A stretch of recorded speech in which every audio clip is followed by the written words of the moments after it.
Juuri on haastattelussa itse asiassa Janne Salmi ja Mia Salmi kaksistaan. Ja miltäs nyt tuntuu sitten, Janne, 3 hopeamitalin jälkeen nyt tuli kultaa? Aletaan Mia äidillä. Kyllä tää on ollut niinku semmonen piinaavat vuodet tavallaan, että on oltu niin lähellä ja sitten ei ole kuitenkaan sitä voittoa tullut ja mä tiesin, että meillä on nyt kyllä kaikki oikein paras joukkue.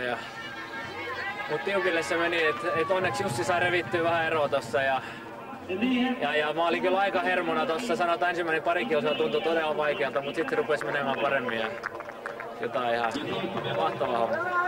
Niin, kyllähän se tuolla pitkin matkaa näytti siltä, että sinä tulet sieltä varmasti kuin vuori. Ei missään vaiheessa ei ollut ketään siinä takana uhkaamassa. Mitä sanot omasta suorituksesta näin tiukassa paikassa?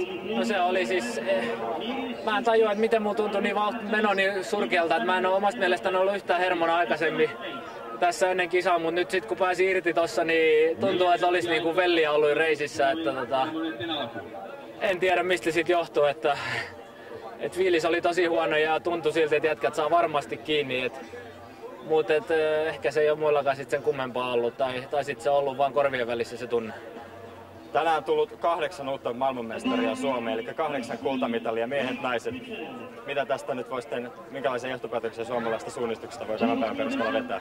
No se on just näin, kun mä ajattelin etukäteenkin, että Suomella on varmasti paras taso ja näissä viesteissä näytetään, että henkilökohtaisissa kisoissa se voitto vaatii aina pikkusen ekstraa. Viestit taas on semmoisia, että kun kaikki vetää hyvin, niin silloin se voitto todennäköisesti tulee. Et nyt toivottavasti niin meillä on 2 kisaa jäljellä, että tulisi vielä henkilökohtaista kultaa pari kappaletta.